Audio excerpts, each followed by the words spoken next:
before anyone called her Madam, before she ever wore a wedding gown, before the words, "Your tummy is too big," ever touched her ears.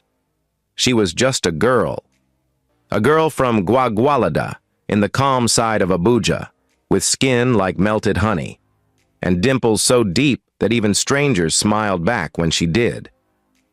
Her name was Chinaza. She walked with a lightness in her step, like the world didn't scare her. Her voice was soft, her laughter was rare, but when it came, it filled a room. She wasn't the loudest girl in the compound, but she was the one everyone noticed. Not because she tried, but because she glowed. The way her clothes sat on her frame, the way her waist curved naturally into her hips, the way her hair always looked neatly packed, even when it wasn't. Her mother sold ugu and okra at the junction. Her father, a mechanic, always came home smelling of engine oil and dreams. They weren't rich. They lived in a 2-room face-me-I-face-you house with neighbors always fighting and water that only ran on Thursdays. But Chinaza? She was the kind of girl that even wealth couldn't touch, because her beauty was pure, simple, unbothered. On Saturdays, when other girls chased boys, she helped her mother in the kitchen. On Sundays, when the compound girls wore heels to church, Chinaza wore flats and a simple lace gown, yet still looked like the pastor's daughter. People used to say, "This one go marry money. Mark my words." They didn't know. They were speaking prophecy. It was a Thursday evening in Maitama, Abuja. Jennifer, her friend from school, had dragged her along to a birthday party. "Come na, Chinaza, let them see what real beauty looks like." Chinaza didn't want to go. She didn't even own fancy clothes. Jennifer loaned her a soft lilac gown with gold stones and handed her a pair of nude heels. She helped her do light makeup. For the first time in a long while, Chinaza looked in the mirror and smiled. She looked like the version of herself she'd forgotten she could be. The party was held in a quiet garden lounge. Music playing, candles on the tables, soft laughter in the air. And that's where Paul saw her. From across the space, dressed in a crisp white shirt and navy trousers, he froze. He watched her laugh, watched her sip her drink quietly, watched the way her shoulders moved gently when she tilted her head. "Who is that girl?" he asked, no one in particular. Minutes later, he was standing in front of her. "Hi, I don't mean to disturb you, but you are the most beautiful woman I've seen in a long time." She smiled shyly. Her dimples danced. That was the beginning. Paul was everything a girl from Guagualada had never dreamed she could touch. He was calm, clean, and charming. He didn't talk too much, just enough to make her feel safe. He didn't flaunt his wealth, but everyone knew his name. He owned properties in Maitama, had partners in London, and drove a black Mercedes that always smelled like cedarwood and confidence. And yet, he wanted her. They dated for a year, and during that year, Paul treated Chinaza like glass. He called her every night. He sent her food, flowers, clothes, shoes, even perfumes she couldn't pronounce. And on the 1-year anniversary of their first meeting, Paul dropped to one knee in the middle of Jabby Lake Mall and said, "I want you to be the mother of my children. I want to look at your face every morning for the rest of my life." Everyone clapped. She cried. And by the next month, she was wearing a diamond ring on her left hand. The wedding? A movie. Kente, lace, diamonds, friends flying in from abroad. She looked like a queen. He looked like a king. They said their vows beneath a white canopy as the sun set over the Abuja skyline. For better, for worse, they said. They had no idea what worse would look like. 1 year into the marriage, they welcomed their first child, a baby boy with Paul's exact eyes. The joy was endless. Photos, naming ceremony, new furniture, baby clothes from abroad. But as the baby grew, so did Chinaza's body. She didn't lose the baby weight immediately. Her tummy stayed a little soft. Her hips grew fuller, her breasts heavier. Paul was still sweet. But one day, as she stood in front of the mirror tying her wrapper, he said, "That wrapper is making your stomach look bigger." She laughed. "Ah, leave me, Jer. It's baby fat. It will go." He didn't argue. He kissed her forehead and went to work. But something shifted that day. He had noticed. After the second baby, it became harder. Her sleep was irregular, her appetite constant. She found comfort in food, hot rice at midnight, chilled drinks, sweet bread in the morning. She breastfed, cleaned, cooked, and slept on the couch half the time. Paul's comments became more frequent, not cruel, just cutting. "Maybe don't wear that. It hugs your stomach." You know, Chinaza, other women bounce back quickly after childbirth. "Do you want us to try portion control?" She laughed them off. "I'm married. I'm not chasing anybody. What matters is that I'm happy." But deep down, she wasn't sure she believed that anymore. One morning, Paul dropped a pamphlet on the table. A new gym had opened in their estate. "Let's try this together for fun," he said. She knew what he meant, so she said yes. She bought sneakers, gym leggings, water bottles. She started going. Day 1. She gasped after 10 minutes on the treadmill. Day 3. She nearly fainted doing sit-ups. Day 5. She cried in the bathroom from exhaustion. Day 7. She binged fried rice at 11 p.m. and gave up. "I can't kill myself, Paul," she told him. "But you're not even trying," he snapped back. That was the first time he raised his voice about it, and she, feeling ashamed, packed her gym clothes into a bag and never opened it again. At a bridal shower one Saturday, one of her old friends said, "Babe, why not just do lipo? 1 hour you'll come out with flat tummy and tight waist." Chinaza blinked. She had heard of it, read about it, seen influencers post about it. But the idea of someone cutting her body open, inserting tubes, sucking fat? God forbid, I'll never. "What if I die?" she said. The friend laughed. "You're already dying slowly inside. Just fix your body and move on." Chinaza didn't sleep well that night. It was a Tuesday morning. She had just fed the baby. The house help was cleaning. Paul hadn't come home the night before. She sat on the couch scrolling through Instagram, and then an ad. A woman, smiling confidently, holding a small brown bottle. "Ladies, you don't need to suffer. No gym, no pain, no cutting. Just drink this herbal blend once a day, and watch your tummy flatten like paper." She paused, watched it again and again. No surgery, no side effects, no stress. She clicked the link. Her hands trembled slightly. She stared at it for almost a full minute. The woman on the screen was young, sharp jawline, flat belly, wearing a white two-piece crop top set that clung tightly to her waistline, as if it was custom-made for her new shape. She smiled in the ad like someone who knew she had conquered something every woman feared, a stubborn tummy.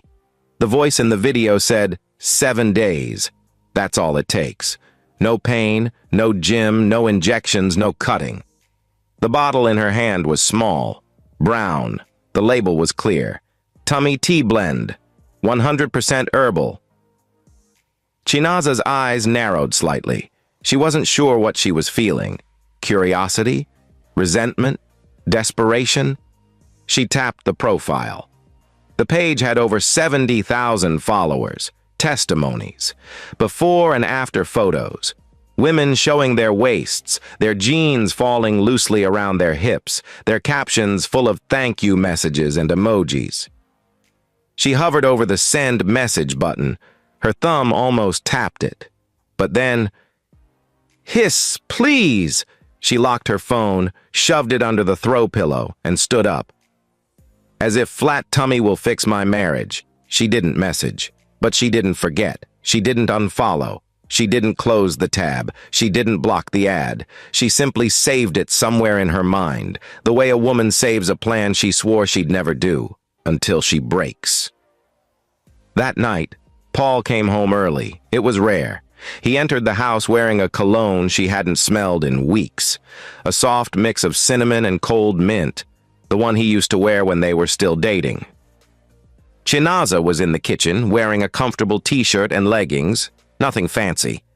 Her hair was tied in a scarf, her tummy pressed softly against the cotton fabric of her shirt. "Hi," she said, smiling faintly.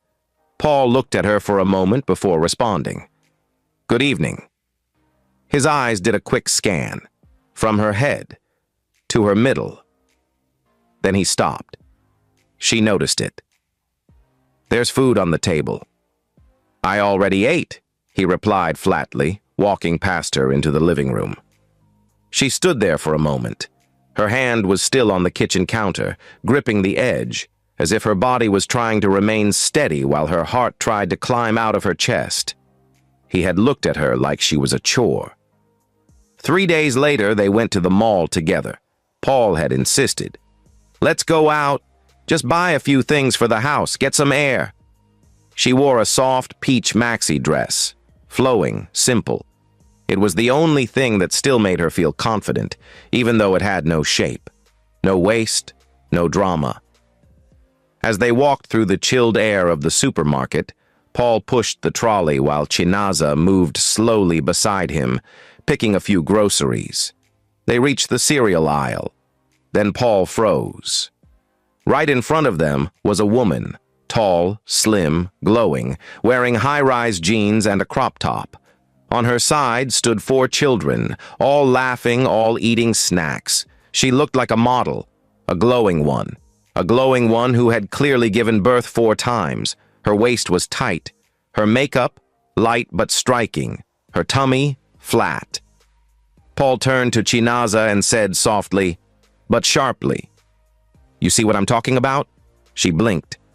"What do you mean?" "That's what I mean," he said, gesturing subtly with his chin. "You can still be a mother and look like that." She swallowed hard, looked away. Suddenly, the air-conditioned aisle felt too cold. She wanted to scream, she wanted to cry, she wanted to disappear.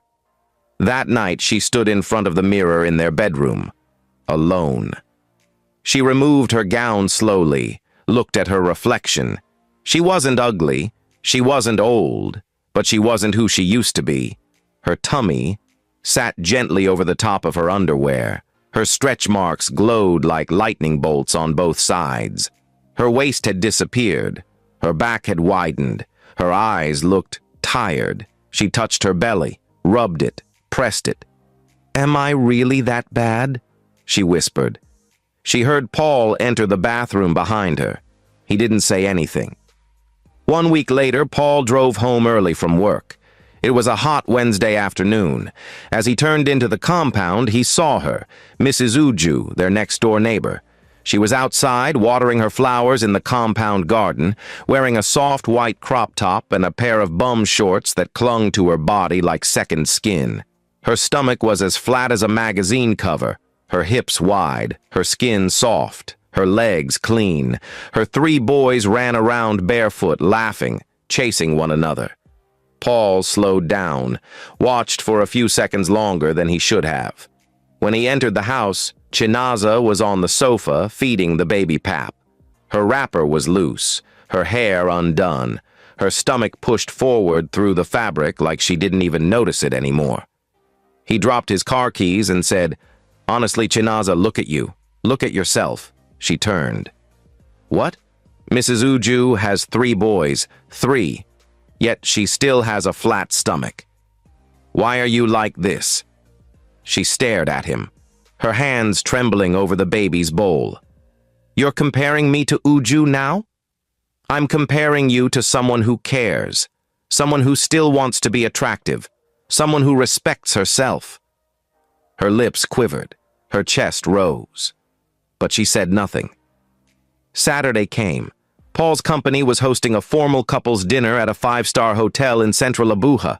All staff were expected to attend with their spouses. Paul had picked out a dress for Chinaza, a deep red satin gown with a slit and fitted waistline. She tried it on and gasped in the mirror. "Paul, this dress is too tight on me." You'll manage. You need to start dressing like a woman who's proud of herself." She wore it. The slit was beautiful. The fabric hugged her body. But her tummy bulged so much that she had to use a shawl to cover it. Even then, it pushed out as if begging for attention. At the dinner, they sat among glowing women, all slim, shaped, stylish. Paul's colleagues glanced occasionally at Chinaza, then turned back to their wives. Paul smiled through it all, but behind that smile was a storm. On their way home, he didn't say anything until they were halfway down the highway. "You embarrassed me tonight," he said. She blinked. "What did I do?" "Your stomach. That was what you did. Everyone saw it." Tears began to gather in her eyes. She looked out the window and whispered to herself, "I'm the mother of your children." He didn't respond. The house was full that Saturday. Purple and white balloons floated lazily across the ceiling. A happy birthday banner stretched across the wall. Their last child, baby Amarachi, was turning 2. The compound was decorated. Paul had spared no cost. Caterers moved around, setting food on long, decorated tables. Coolers of jollof, fried rice, goat meat, puff-puff. Music played softly from rented speakers. Children ran around with party packs. Chinaza wore a fitted peach gown, simple but elegant. She had begged her tailor to cinch the waist a little. She wore a waist trainer underneath, so tight she could barely breathe. But still, her tummy pushed through. It rose beneath the fabric like a stubborn balloon. Even with all her effort, the shawl, the scarf, the controlled breathing, it refused to stay hidden. She walked past a group of women chatting by the Zobo table. They smiled politely, and as she walked away, she heard it. A whisper. This her Belshaw. Is she pregnant again?" Another woman replied with a giggle. "Or maybe the baby is just hiding inside small room. Maybe number 4 is already cooking." They all laughed. Chinaza's hand immediately dropped to her stomach. Instinctively, she held it like a wound. Her smile froze. From across the yard, Paul saw her, and he looked away. The party ended by 6 p.m. Guests left. The children slept off.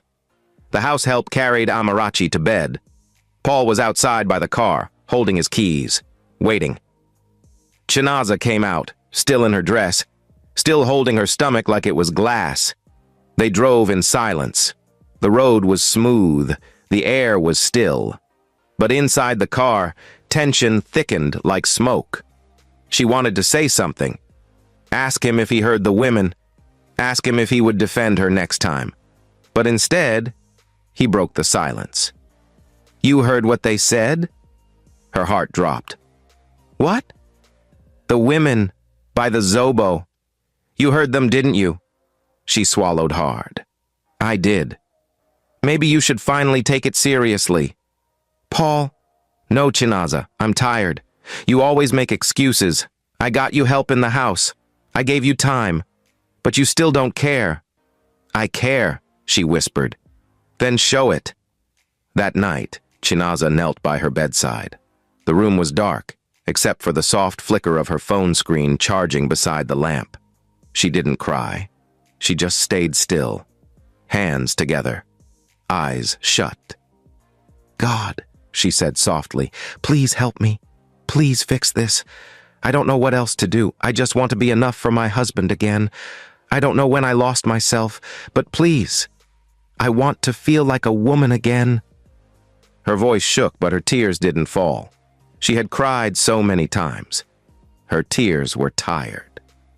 3 days later, Paul called her from work. "Get dressed. Let's go to the mall.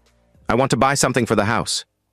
She wore a flowy Ankara gown, covered her head with a scarf. She wanted to look decent, not desperate. They arrived at Jabi Lake Mall around noon. It wasn't crowded. The air smelled of perfume and air freshener. They walked side by side. Then it happened. While passing a glass boutique window, Chinaza caught a glimpse of herself. Paul, walking ahead, didn't notice. She paused, looked at the reflection. She stood still. Her stomach bulged like she was 4 months pregnant.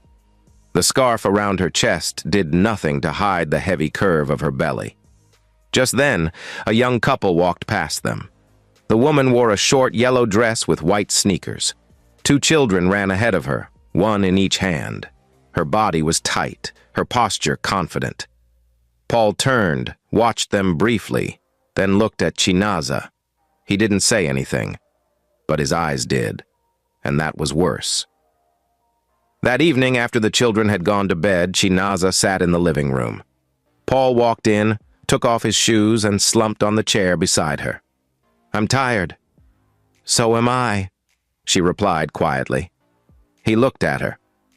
"Tired of what?" "Trying, failing, being blamed, being compared to every woman that walks past you." "Then do something," he snapped. "You act like I'm asking for magic. Just fix your stomach."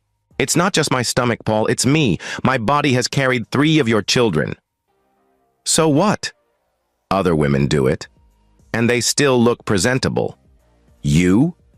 You eat like food is going extinct." Her eyes widened. Her chest tightened. "Paul, you want the truth? You disgust me sometimes. I can't even touch you without seeing that belly." She stood up, walked into the room. She didn't slam the door, but something inside her slammed shut. That night, she lay on her side. The moonlight shone faintly across the bed. Paul was snoring beside her. She reached for her phone, unlocked it, typed into the Instagram search bar, "at Flat Tummy Blend Herbs." The page loaded. Still there, still active, new testimonials, new videos, more women. She scrolled, watched, paused. One video showed a woman before and after. Day 1, bloated, round stomach. Day 7, tight waist, flat belly. Caption, "No gym, no stress, just sip and glow. 7 days, 7 inches gone." Chinaza didn't move. She clicked, "Message." Her thumbs hovered, but she didn't type. She locked her phone, rolled over, but this time, the image stayed in her mind, like a fire burning slowly. She was getting close, and she knew it. It was 2:07 a.m. The house was silent. The only sound was the quiet hum of the ceiling fan and Paul's deep, careless snoring. Chinaza was wide awake. She hadn't slept. She had spent the past 30 minutes watching old photos of herself, the engagement, the wedding, the Ankara dress she wore at Amarachi's naming ceremony, how beautiful she looked, how her waist held that fabric like it was made for her. She missed her. She missed the woman in those pictures. With a sigh, she opened Instagram. The page was still open from the night before. Her finger tapped, "Send message." "Hi, I saw your product. Please, I want to ask something. Is it safe? Will it work even if someone eats anytime they want? Does it have side effects? Can it flatten belly completely or just small reduction?" She stared at the message, read it again, then hit send. It went. Blue tick, delivered. Within seconds, the reply came. "Good morning, sis. Our tummy blend is 100% herbal and works without gym or diet change. You will see changes from day 3. No side effects. Just drink once daily after breakfast. Price, 35,000 naira. Promo ends tonight." Chinaza read it twice. "Do I have to avoid food?" she asked. "Not at all. Eat normally. It burns fat while you live your normal life." She bit her lip. Her hands trembled slightly as she typed, "Send account details." The next morning, Chinaza told the house help she wasn't hungry. She barely spoke to Paul. He left the house without saying goodbye. By 10 a.m., a bike arrived at gate 3 of their estate. The delivery man held a small black paper bag with golden ribbon handles. Inside the bag was a small brown bottle and a folded instruction note. The label read, "Tummy Ease. Melt the belly. Claim your beauty." Chinaza took it carefully, signed, and closed the gate without a word. She didn't open it immediately. She placed it inside the deepest part of her wardrobe, under her wrappers, behind her unused handbags. She wasn't ready, not yet. But it was there, like a weapon waiting to be used. That evening, Paul invited one of his colleagues over for dinner, Kelechi, a man from their church. He brought his wife, Ifeoma, a tall, slim, effortlessly elegant woman with dark red lipstick and a voice that sounded like jazz music. Chinaza served the food: rice, peppered chicken, coleslaw, and chilled fruit wine. She wore her wine-colored wrapper and blouse, but she could feel it. The way the blouse stretched tightly over her tummy, how she had to constantly pull it down when she stood. Halfway through dinner, Ifeoma laughed at a joke and turned to Chinaza. "Auntie Chinaza, you're glowing, oh! You're pregnant again?" Everyone laughed softly. Chinaza blinked, smiled, and said nothing. But her heart sank. Paul looked up. His eyes narrowed slightly. Then he looked away and changed the subject. Later that night, when the guests had gone and the house was quiet, Paul didn't even look at her. He just said, "Maybe it's time to stop embarrassing me in public," and walked into the room. She waited 2 more days. She read the instruction leaflet at least 15 times. Shake well. Use 1 tablespoon only. After breakfast. No food restrictions. No physical activity required. Do not combine with other tummy products. Maximum results within 7 days. It smelled like bitter leaf and burnt ginger. She stood in the kitchen early morning, the children still asleep, the sun not fully risen. She poured a tablespoon into a small cup, stared at it, took a deep breath, closed her eyes, and drank it. The taste bit her tongue sharply. It was bitter, sour, slightly warm, like old herbs soaked in clay. She wiped her lips, washed the cup, and waited. Day 1. No change. She ate twice that day, took a nap, watched TV, no cramps, no discomfort. She felt normal, almost annoyed. Day 2, slight rumbling in her stomach. She used the toilet twice, not urgently, just deeply. She checked the mirror, still the same. Day 3, she woke up early, stood in front of the mirror in her slip gown, lifted the fabric slowly, and stared. Her stomach, flatter, not gone, but visibly flatter, softer, almost like something had been lifted from the inside.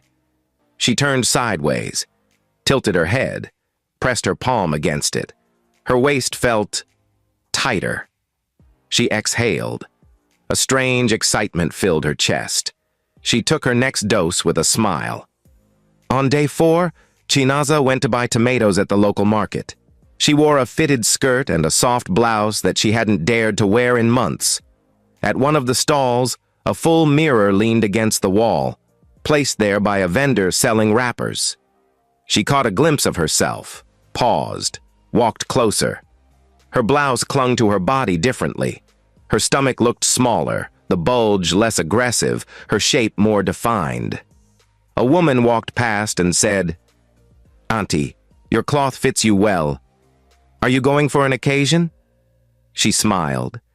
For the first time in a long time, she smiled and meant it. By day 5, Paul noticed. He entered the room while she was dressing. She wore her old blue gown, the one she had stopped wearing because it made her stomach too obvious.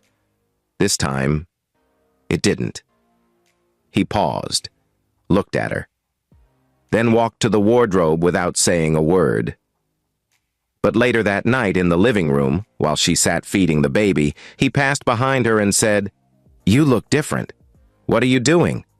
"Nothing," she said calmly. "Just trying to watch what I eat." He didn't push, but she saw it, the tiny flicker of attention returning in his eyes. And just like that, she took her next dose. The sun filtered softly through the white curtains that morning. Chinaza stood in front of her wardrobe, wrapped in a towel, her skin still damp from her shower. She pulled out a gown, a mustard yellow fitted dress with a side zip, the one Paul had bought her after the birth of their second child. She hadn't worn it since. Each time she tried in the past, her stomach would press against the fabric so much that she felt like it would tear at the seams. But something pushed her to try it today. She held her breath, slipped one leg in, then the other. She pulled it up gently, slowly, and paused at the waist. Her eyes widened. The zipper closed, easily. She turned to the mirror and gasped. It fit, perfectly. No bulge, no tightness, no embarrassment. Just her, soft curves, a neatly cinched waist, and a flat stomach that looked almost airbrushed. She twirled slightly. Her eyes began to shine. She took a photo, saved it, didn't post, just kept it for herself, and smiled all through breakfast. Later that afternoon, Paul came home early. He walked into the house and paused at the entrance. Chinaza was arranging shoes at the door. She wore the yellow gown. Her scarf was neatly tied. She had small gold hoops on her ears. He stood still for a few seconds longer than usual. "Wow," she turned. "What?" "You look nice," he said. "Thank you," she smiled. "Like, really nice," he added. She laughed, softly. Her dimples danced. He stepped forward, dropped his keys on the table, and kissed her cheek. "I like this version of you." She said nothing, but her heart whispered, "You didn't know I was always here."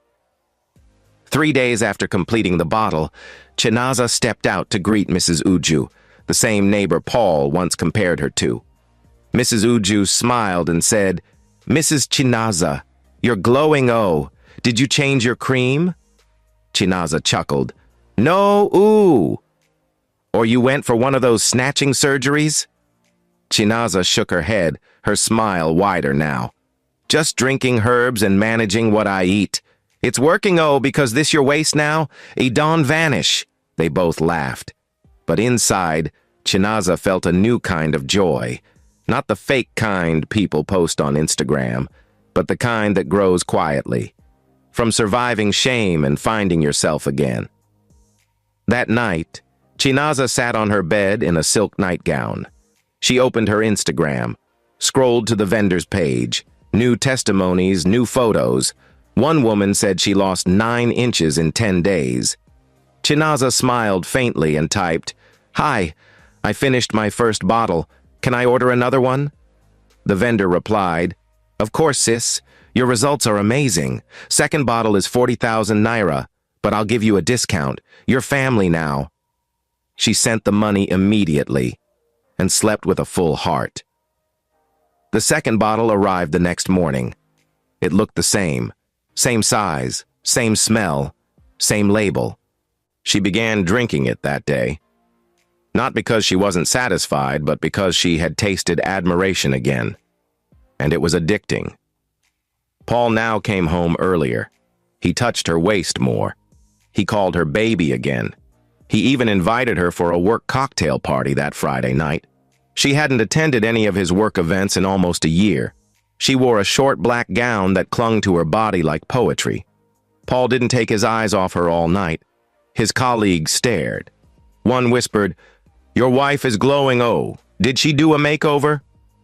"She's just taking care of herself now," Paul said proudly. Chinaza smiled, not because of the compliment, but because she had felt invisible for too long. The next week, Chinaza visited her hairdresser for a retouch. As she sat under the dryer, 3 other women were having a loud discussion across the salon. "You haven't seen that herbal tummy drink? It's working wonders. I heard someone bought it and lost 3 inches in 4 days. If I can get money, I'll buy 3 bottles straight. Even gym people are afraid of it." Chinaza listened, quietly amused. One of them turned and said, "Auntie, please, oh, you're looking fit. Hope you're not drinking that thing." She laughed. No comment. They all burst into laughter, but her heart swelled, because for the first time in forever, she was part of the beautiful crowd. That Sunday, Chinaza wore a long, white, fitted lace gown to church. Her scarf was tied into a layered rose style. She wore light makeup, simple gold earrings, a soft smile. As they stepped out of the car, Paul took her hand, held it, for the first time in months. They walked into the church as one. During praise worship, two women tapped her back. "Mummy Amarachi, please, where did you do your tummy? You look amazing, God is good." She simply smiled, and as the choir sang, "I'm no longer a slave to shame," she closed her eyes, lifted her hands, and whispered to herself, "Thank you, God. I feel like a woman again." Later that week, Paul invited Chinaza on a private dinner date, just the two of them, at one of Abuja's rooftop lounges overlooking the city lights.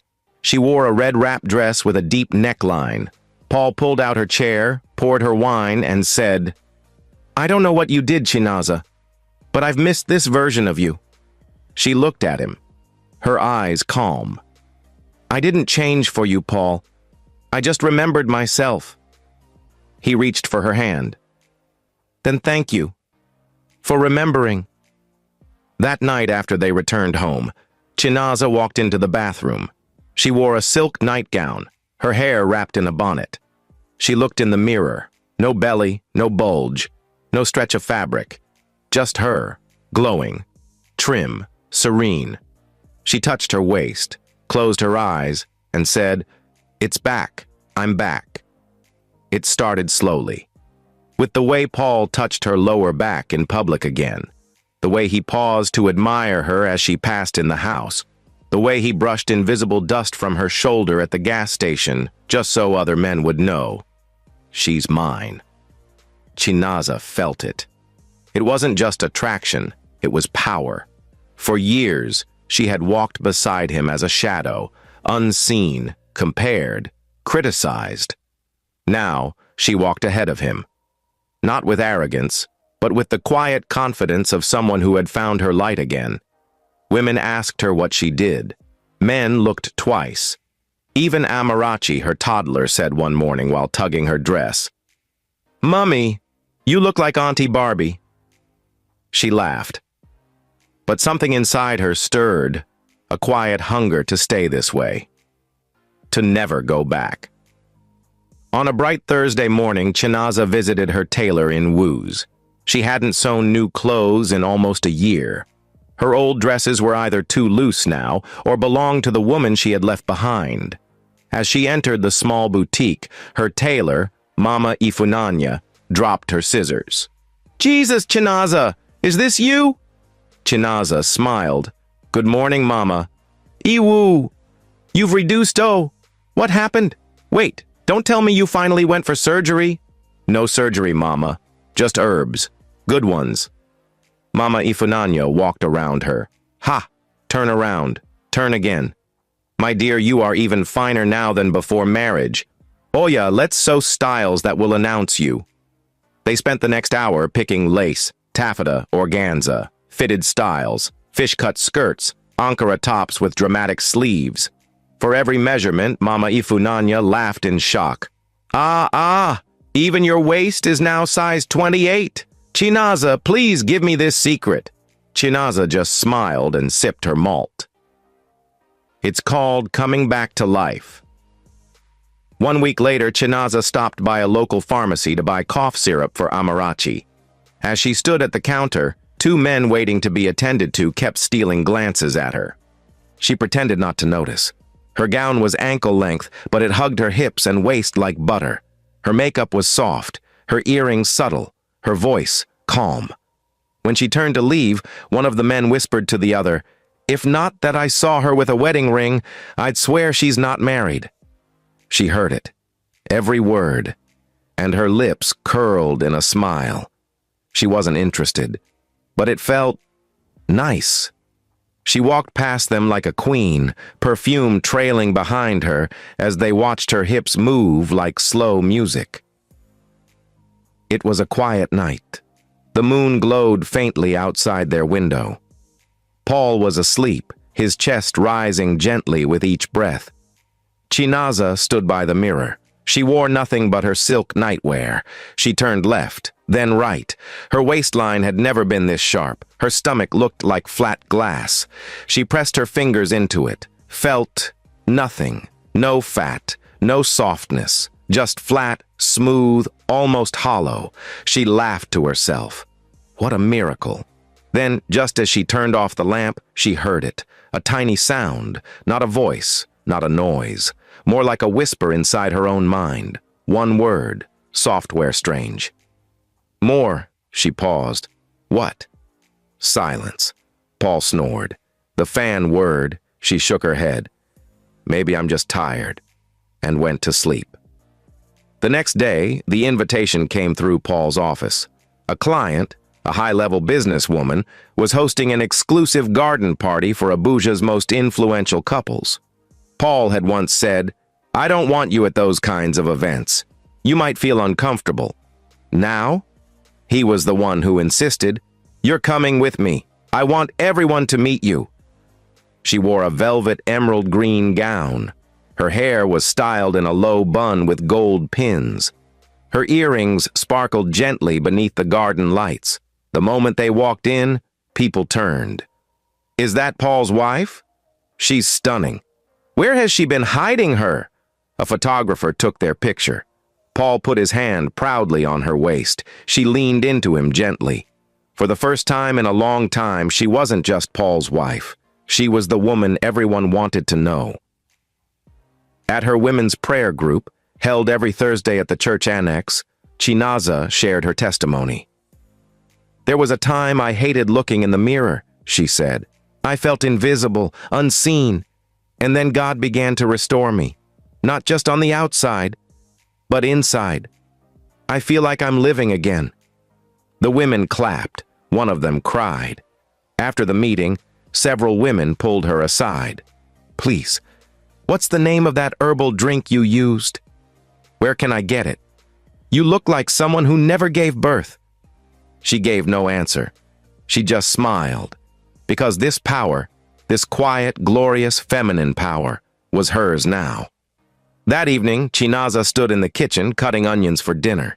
She reached to scratch her waist and paused. Her stomach felt strange, not painful, just still, like there was nothing inside. She placed her palm flat against it. No movement, no reaction, no gurgle, just a stillness too quiet to be normal. She frowned, rubbed it again, then shook her head. "It's probably because I haven't eaten much today." She returned to slicing onions. The oil sizzled gently on the gas, but a shadow lingered in her thoughts. On a Saturday morning in Abuja, the sun sat perfectly in the sky, warm but not harsh. Chinaza stood in her bedroom staring at a brand new outfit she had ordered online. A pair of high-rise blue jeans, skinny, stretchy, snug, a white cropped ribbed top with short sleeves and a subtle gold logo, a pair of brown wedges and a tan leather bag. She smiled. She hadn't worn a crop top in over 5 years. Today was her day. Paul had invited her for brunch with his colleagues, casual and outdoors. She dressed slowly, pulled on the jeans, zipped it. No struggle. Pulled down the crop top, and stared. Her stomach was so flat, it almost didn't look real. Her waist curved inward dramatically like a doll. No bulge, no creases, no folds, just a perfect vacuum. She turned side to side. Her ribs were starting to show more than usual, but the way the outfit sat on her? Unbeatable. She stepped out of the room. Paul froze. "Wow," she smiled. "You like it?" He walked around her once, then again. "I'm shocked. You look incredible." They arrived at the open-air restaurant in Gwarinpa at exactly 11:45 a.m. It was busy. Upwardly mobile couples, influencers, realtors, bankers, all gathered around umbrella-shaded tables. As they walked in, people turned. At first, it was admiration. Eyes widened. Men did double takes. Women glanced, frowned, then looked again. "Who's that? Is she a model? She's beautiful, but is it me or is her waist too small?" Chinaza walked gracefully, shoulders up, chin high. Paul beamed with pride, but as they passed one table, something changed. A woman whispered, not even hiding her lips. That waist looks fake a beg. Another muttered. I feel like her stomach will snap. It's too much. At the buffet, as Chinaza reached forward to serve salad, her side ribs became visible. The space between her ribs and Jean's waistband looked too thin. The waitress handing her a plate blinked twice. By the time they got back to their table, Paul leaned toward her and whispered, Are you breathing okay? Yes, she smiled. Why? I don't know. Your stomach looks gone. She laughed, but it wasn't a real laugh, because she was starting to feel it too. Later that night, Chinaza stood in the bathroom in front of the mirror. Still in her crop top and jeans, she lifted the top slowly, stared. Her stomach looked like a blank sheet of paper, tight, flat, no roll, no curve. She placed her palm on it. She pressed harder. She felt nothing. No tissue, no muscle, no movement inside. She rubbed it again. Still, nothing. No gurgle, no warmth, no resistance. Just skin, stretched over what felt like emptiness. She exhaled. God! She checked her weight. She was 11 kilograms lighter than she was 2 weeks ago. Is it the herbs? Her hands trembled as she reached for her phone. She opened Instagram. The vendor's page, still active. More testimonials, more sales. She tapped, message. Good evening. Please, I'm having some concerns. My tummy is too flat now, like I can't feel anything again. It's too soft and empty. Please, is that normal? No response. She waited, kept the chat open, refreshed. Nothing. She sent another message. Please, I need to talk to someone. I'm feeling strange. An hour passed. No reply, no blue tick, nothing. She went to the vendor's bio, phone number, missing, location, removed. Her throat went dry. On Tuesday, she went to buy vegetables from the market. She wore a crop top again, gray this time, with a flared Ankara skirt. As she walked through the stalls, people stared again, but this time, not in admiration. They shifted. They gave her space. The Akro seller stepped back like she saw something wrong. A boy who ran past accidentally brushed her, paused, and looked terrified. Mummy, her waist looks like rope. An old woman hissed loudly. That's not a normal stomach. God forbid. Even the woman selling yam whispered under her breath. Her waist is like broomstick. What kind of beauty is this? Chinaza held her shawl closer. Her hands were shaking. The crowd was now avoiding her, like she was carrying something contagious. She hurried back to the car, locked the door, and cried. That night, Paul came home from work. He saw her changing clothes.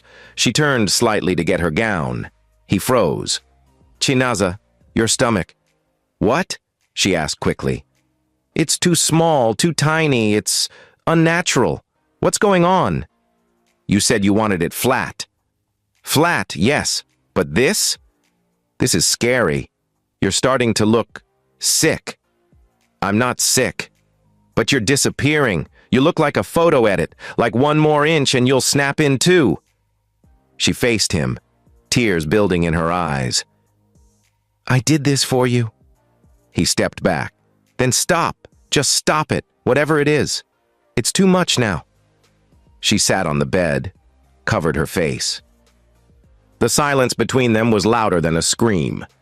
It was a Sunday morning. Chinaza stared at her wardrobe. Every fitted dress looked too fitted now. Every wrapper made her look like a thin line drawn on paper. She picked a soft pink dinner gown. It used to hug her body beautifully. Now it just hung off her. She stood in front of the mirror. Her crop top the day before had nearly caused a panic at the salon.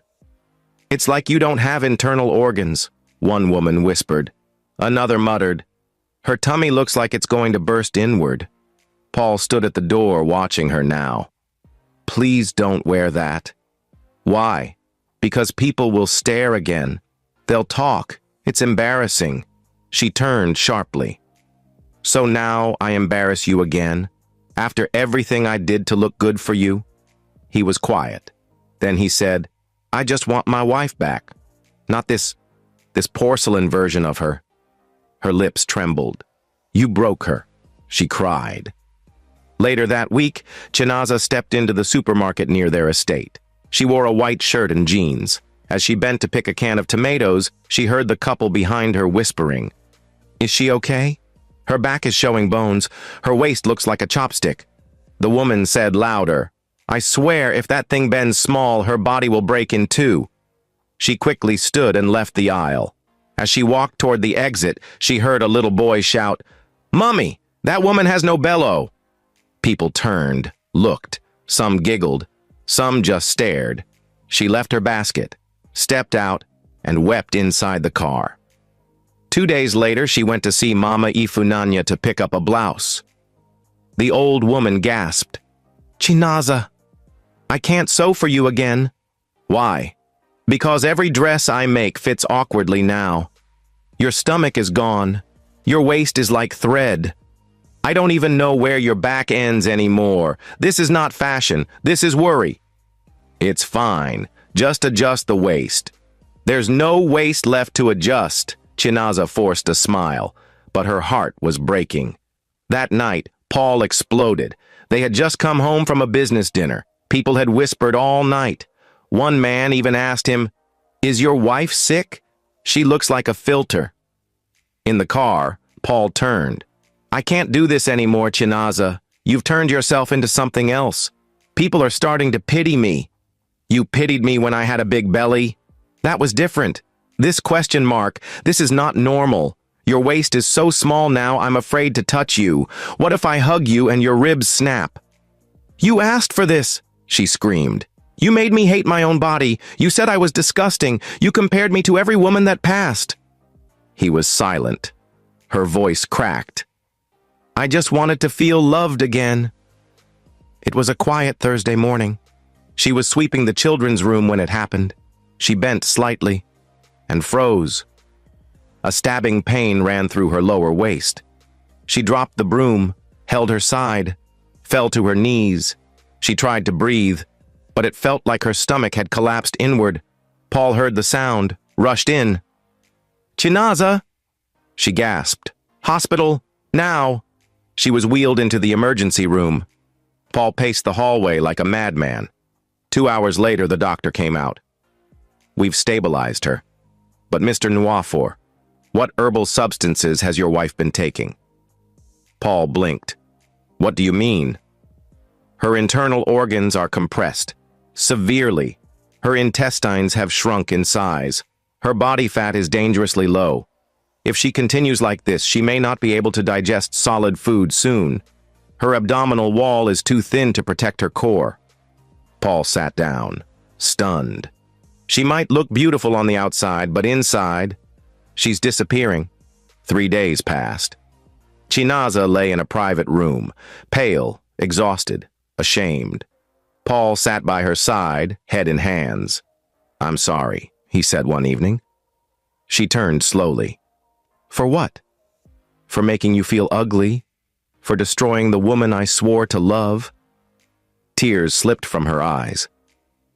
"I wanted you to see me again. I always saw you, I just didn't realize how much I was losing until you nearly disappeared." They held hands. A quiet silence settled between them. Weeks later, Chinaza stood in her living room, watching herself in a mirror. She had gained 3 kilograms. Her stomach wasn't as flat. Her ribs had softened slightly, but her confidence was real. She no longer wore clothes to impress Paul. She wore what made her feel safe, whole, healthy. When her church invited her to speak to young wives about beauty and body image, she agreed. She stood before 200 women and said, "Your body is a miracle, not a machine. Love it when it's firm. Love it when it's soft, because no trend is worth your health." I tried to disappear, to become the version someone else wanted. But I almost lost the only body God gave me. The crowd clapped, some cried, and Chinaza smiled. For the first time in years, she felt enough. Dear women, if you've had children and your body has changed, please know that you are not broken, you are not spoiled, you are not ugly, You are a miracle in motion. Your tummy carried life. Your stretch marks are love stories written in skin. Your softness is not weakness. It is proof of what your body survived. Do not let anyone, not society, not Instagram, not even your husband, make you believe that you are no longer desirable because you don't look like the woman you were at 22. Yes, take care of yourself. Yes, feel confident. But never let pressure push you to harm yourself in the name of beauty. You were never less. You only became more. And now, to every man listening, you see, marriage is not just about loving a woman when she's glowing in lace and high heels. It's about loving her when her eyes are tired, when her body has changed, when she doesn't recognize herself in the mirror, but still wakes up to serve you, your children, your home. If your words don't uplift her, they're destroying her. If your comparisons don't correct in love, they are poison in disguise. Be careful what you say to a woman who gave you children, because every careless word is a seed, and if it grows, you may one day look at a woman who's no longer herself, because you slowly killed her spirit. Beauty fades, but your words, they stay in her soul. So choose your words with love. Support her journey, not sabotage it. Be her mirror when the world tries to lie to her. Remind her she's beautiful, even when she forgets. Because a real man protects his wife's soul, not just her body. What are your thoughts on this story? Have you ever experienced something like this? Either as a woman feeling pressured, or a man who later realized his words caused more damage than help? Let's talk in the comments. Drop a heart if you believe that every woman deserves to feel beautiful after childbirth. Drop a heart if you know someone who's lost their confidence because of words from someone they loved. And if you're a man watching this, tell us honestly, what did this story open your eyes to? This is African Tales by Made, where stories aren't just stories, they're healing, truth, and reflection. Subscribe, share, tag someone who needs this, and remember, words build homes, or they destroy them. Say only what you're willing to see grow. See you in the next powerful story.